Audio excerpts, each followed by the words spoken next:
Welcome back. Break से हम वापस आ चुके हैं। आगे बढ़ते हैं, अपने अगले सेगमेंट की तरफ बात कर लेते हैं बच्चों की। तो बच्चों की जो सेहत है वो वालिदैन के लिए सबसे अहम है। अगर बच्चा बीमार हो जाए तो वालिदैन की परेशानी भी बढ़ जाती है, और ख़ास तौर पर चेस्ट इन्फेक्शन के बच्चों में एक आम लेकिन संजीदा बीमारी हो सकती है कि ख़ास तौर पर नौमौलूद और छोटे बच्चे में ये बीमारी फेफड़ों को मुतासर करती है। और साथ ही साथ हम देख रहे होते हैं कि जो चेस्ट इन्फेक्शन हो जाता है उसमें सांस लेने में बहुत दुश्वारी रहती है। सांस की तकलीफ, बुखार और खांसी जैसे मसाइल पैदा कर सकती है। अगर इसका बर वक्त इलाज ही ना किया जाए तो ये नमूनिया या दीगर पेचीदगियों की सूरत जो है वो इख्तियार कर सकती है। तो इस पर बात करने के लिए डॉक्टर सैयद खुज़ैमा अरसलान हमारे साथ मौजूद हैं। उनकी तरफ चलते हैं, उनसे जानते हैं कि बच्चों में जो चेस्ट इन्फेक्शन की अलामात क्या है, वजूहात क्या है, उसके इलाज किस तरह से मुमकिन है। खुज़ैमा डॉक्टर हमारे साथ मौजूद है, वेलकम कहते हैं आपको जागो लाहौर में। कैसे हैं आप? ठीक है जी, अल्हम्दुलिल्लाह। जो कि बात कर रहे हैं नौमौलूद बच्चा हो या फिर बच्चे की एज भी अगर 10-12 साल है तो उसको हम देख रहे होते हैं कि वो चेस्ट इन्फेक्शन में मुब्तला है। तो बच्चे तो उसमें डिस्टर्ब होते हैं, साथ वालिदैन बहुत परेशान हो जाते हैं क्योंकि छोटी एज होती है। तो किस तरह से चेस्ट इन्फेक्शन के केसेस बच्चों में जो बढ़ते चले जा रहे हैं?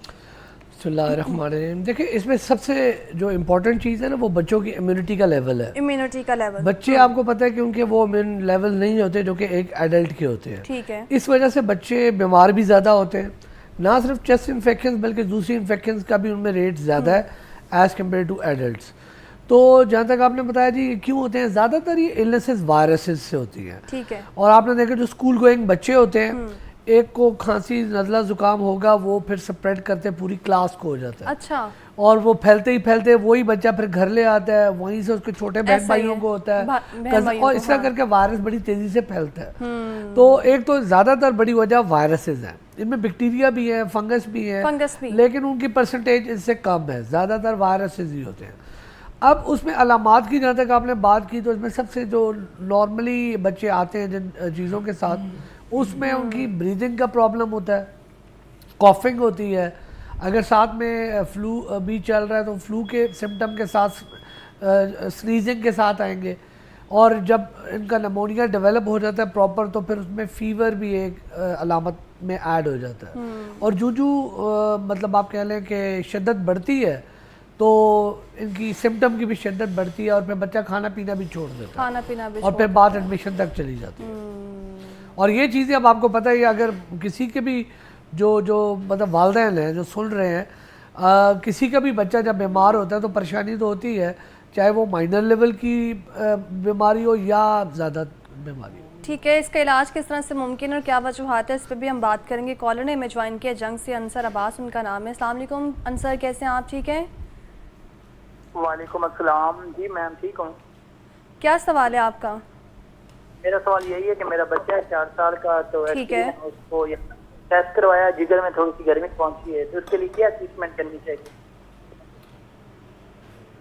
ठीक है। उनका अंसर का कहना है कि 4 साल का बच्चा है, उनका जिगर में गर्मी है और इसका इलाज किस तरह से मुमकिन है। वो बता रहे हैं टेस्ट भी करवाए हैं वैसे उन्होंने। अच्छा, इसमें ना देखें, एक तो कुछ टर्म्स हैं जो कि मतलब आपके माशरे में बहुत कॉमन है लेकिन उनकी कोई ऐसा एग्जिस्टेंस नहीं है। ठीक है। अब ये ज़्यादातर हकीमाना सी टर्म है जी, जिगर की गर्मी, एक चीज़ गर्म है, ये इसकी तासीर फलां है। ये जहाँ तक ये जिगर की बात कर रहे हैं ना, कई दफ़ा ये होता है कि मतलब कोई भी इन्फेक्शन आपके लिवर को इफेक्ट करती है। ठीक है। जिसकी वजह से आपका जब लिवर इफेक्ट होता है तो उसके जो एंजाइम्स हैं वो ऊपर नीचे हो जाते हैं, तो उससे आपको अंदाज़ा होता है कि इन्फेक्शन है। और वहाँ पर भी ज़्यादातर जो इन्फेक्शन है वो वायरसेस ही करते हैं। जो वायरसेस करते हैं उनका एक पैटर्न ये होता है कि वो अपना टाइम पीरियड पूरा करते हैं। एक इन्फेक्शन हुई और उसने अपना हफ्ता 10 दिन लिया, फिर ऑटोमेटिकली बॉडी उससे जान छुड़ाना स्टार्ट हो जाती है। ठीक है। और वो बच्चे खुद से ही रिकवरी में चले जाते हैं। इस दौरान जितना भी ट्रीटमेंट होता है वो सपोर्टिव होता है। अगर तो बच्चा खा पी रहा है, वैसे घर पे मैनेज हो सकता है, तो ये बच्चे घर पे ही मैनेज हो जाते हैं। ठीक है। लेकिन अगर यूँ लगे कि बच्चे के सिम्टम बहुत ही लाइक आप कह रहे हैं सवेयर नौइयत के हैं, जैसे वॉमिटिंग किए जा रहे हैं, जैसे कि वो खाना पीना छोड़ गया है, या जो उसकी जो जॉन्डिस है, जो यरकान है वो बहुत ज़्यादा डीप हो गया है, तो उसके लिए फिर करीबी डॉक्टर की हेल्प लेना ज़रूरी है या हॉस्पिटलाइज कराना ज़रूरी होता है। ठीक तो जहाँ तक जिगर की गर्मी की है उसमें कोई सच तो नहीं मैं कह सकता, क्योंकि एग्जैक्ट अगर मेरे पास रिपोर्ट्स हो तो उनको इंटरप्रेट करके बताया जा सकता है कि भाई ये प्रॉब्लम वाकई एग्जिस्ट करती भी है कि नहीं करती है। ठीक है जी। एक और कॉलर हैं, जमील अहमद नाम है उनका, कसूर से हमें उन्होंने ज्वाइन किया है। अस्सलाम वालेकुम, कैसे हैं आप? ठीक है जी, अस्सलाम वालेकुम। क्या सवाल है आपका? जी, मेरा सवाल ये है कि जी मेरा बेटा है वो 3 साल का है, ठीक है। लेकिन वो खाने पीने में भी बहुत कम खाता है और जो उनको ना हर 6 मंथ बाद या 3 मंथ बाद ये गले की इन्फेक्शन और खांसी बहुत ज्यादा आती है ठीक और है। तकरीबन उसको बुखार 2-3 दिन में बुखार हो जाता है। तो काफी इलाज करवाया है लेकिन वो जो है ना अभी क्लियर नहीं हो रहा। ठीक है, जमील हैं कसूर से, उनका सवाल है कि उनका बच्चा 3 साल का अच्छा है। जमील साहब की जो बात है ना, ये जो मसला है, आप कह लें कि 30-40% लोग इस मसले के साथ आते हैं, वो जी बच्चा खाता नहीं है, 30-40% ठीक है, बच्चा खाता नहीं है, बढ़ नहीं रहा, फलानी। अच्छा, इसमें जो सबसे बड़ी प्रॉब्लम आती है ना, वो अनफॉर्चुनेटली वालिदैन के लेवल पे ही आती है। ठीक है। कई दफ़ा उनकी एक्सपेक्टेशन बहुत हाई होती है, बच्चा हालांकि उसकी ग्रोथ अच्छी चल रही है, लेकिन उनकी एक्सपेक्टेशन ये होती है कि नहीं यार ये बच्चा मजीद बेहतर होना चाहिए, मजीद बेहतर होना बिल्कुल चाहिए। वो कंपेयर कर रहे होते हैं दूसरे कजन्स के साथ, और वो जी हाँ। फलां का बच्चा देखो वो कैसे है, वो कैसे कैसे खा जाता है, मेरा बेटा जो है वो आधी रोटी बड़ी मुश्किल से खाता है। तो पहले तो ये आइडेंटिफाई करना है कि वाकई उसके बच्चे को कोई प्रॉब्लम है कि नहीं है। दूसरी चीज़ के कई जगह जेन्युइन प्रॉब्लम भी होता है, बच्चा वाकई कमज़ोर होता है, खाने पीने से इनकारी होता है। देखें, बच्चों के लेवल पे 1-1.25 साल का जब बच्चा होता है तो उसके लेवल पे रेजिस्टेंस आती है, वालदा जो होती है वो फेस करती है, क्योंकि बच्चे में पावर आ चुकी होती है, ठीक है। वो मुंह से चीज़ें निकाल सकता है, उसका अपने टेस्ट बड डेवलप हो रहे होते हैं, कुछ चीज़ें वो पसंद करता है, कुछ को बिल्कुल नहीं खाता। ठीक है। और फिर वालिदैन कई दफ़ा यूँ करते हैं, जो स्पेशली जो माँ होती है, और स्पेशली अगर उसके बैक टू बैक बच्चे हैं, अच्छा, एक बच्चा स्कूल गोइंग है, एक बच्चा 2.5 साल का है, एक बच्चा भी छोटा उसकी गोद में है, हाँ। तो उसके बाद इतना टाइम नहीं होता कि उसको प्रॉपर्ली मैनेज कर सके। तो वो करती ये है कि उसको दूध पे लाई जा रही होती है, वो उसके लिए भी इजी है, ज्यादा डेयरी प्रोडक्ट भी जो है मतलब वो जो इजी है उसके लिए, हाँ। बच्चे के लिए भी वो इजी है और माँ के लिए भी। हाँ, कंसंट्रेशन बच्चे की यही होती है जी, वो खेले कूदे शरारतें करे और दूध पी ले। एंड ऑफ द डे पे होता यही है कि इन बच्चों को उसके नुकसानात होते हैं। एक और कॉलर ने हमें ज्वाइन किया नौशहरा से, मोहम्मद खान अफरीदी नाम है उनका। अस्सलाम वालेकुम, कैसे हैं आप? ठीक है। वालेकुम सलाम, आप सबको मेरी तरफ से अस्सलाम वालेकुम कबूल हो जी। एक बच्चा है हमारा, वो तकरीबन 6 साल का। ठीक है।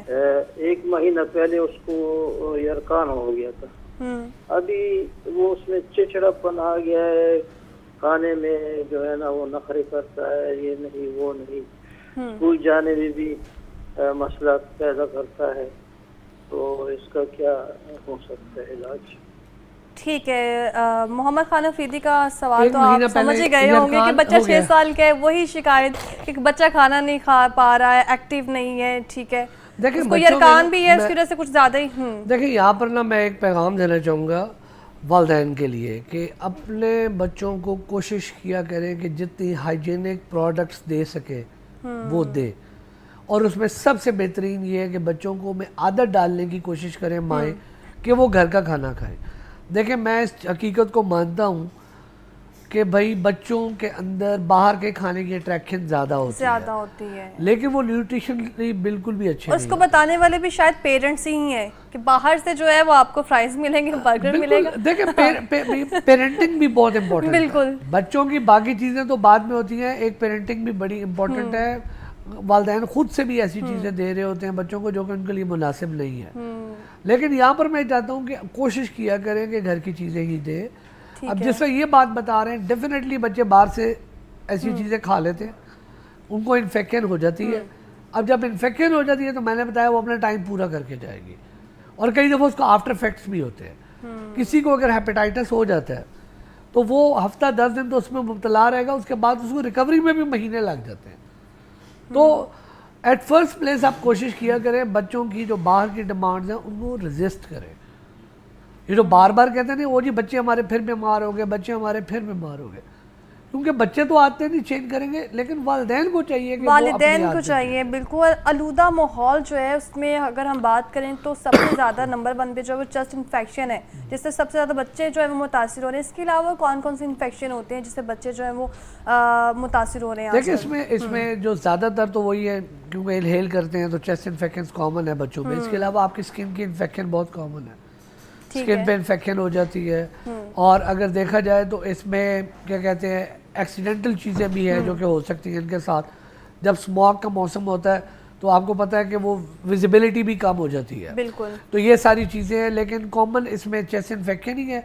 दूसरी वो इचिंग है, आई इच करना, ठीक है, थ्रोट के प्रॉब्लम रहना, बार बार स्किन पे खारिश होना, या अगर कोई वैसे ही एटॉपिक है यानी कि एलर्जी प्रोन है तो उसकी स्किन में एक्जिमा और ये चीजें फ्लेयर अप कर जाती है। ठीक है, एक्जिमा से और अक्सर ये देखते हैं हम स्किन भी जो है वो डिस्टर्ब हो जाती है और समझते कि पता नहीं। अभी आपने बात की थी कि चेस्ट इन्फेक्शन में बच्चों को जो है मुख्तलिफ चीज़ें फेस करनी पड़ती है जिसमें फंगस भी है।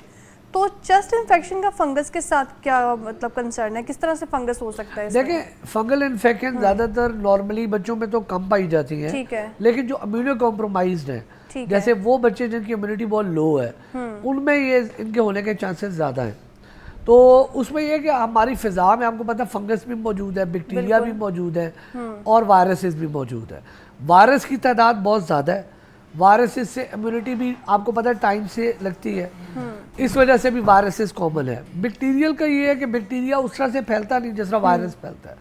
फंगस का ये है कि फंगस ज़्यादातर जो इम्यून कॉम्पिटेंट लोग हैं यानी कि ऐसे जिनकी इम्यूनिटी का लेवल अच्छा है वो फंगस को ग्रो नहीं करने देता, ठीक है। लेकिन कई दफ़ा हालात इस तरह होते हैं कि फंगस भी होता है। बिल्कुल, नमूनिया और दीगर सांस के इन्फेक्शन से वालिदैन बच्चों को जो है वो किस तरह से महफूज रख सकते हैं, और साथ ही साथ अगर बात करें कि बच्चों की सेहत जो है वो अगर डिस्टर्ब है तो सबसे उसमें जो अहम रोल है वो पेरेंट्स का है, और उस दौरान किन चीज़ों का ख्याल रखना चाहिए, उनके आसपास जिस इन्वायरमेंट में रह रहे हैं वो किस तरह का है, आलूदा माहौल है तो बच्चों को किस तरह से जो वो बचाया जा सकता है, कि एसओपीज़ का ख्याल रखा जा सकता है। इस पर बात करने के लिए डॉक्टर खुजैमा हमारे साथ मौजूद थे, चाइल्ड स्पेशलिस्ट हैं, स्टूडियो में हमारे साथ मौजूद है। बहुत शुक्रिया सर प्रोग्राम में आने के लिए। अभी वक्त हुआ है ब्रेक का, हमारे साथ रहिएगा, वापस आएंगे ब्रेक के बाद।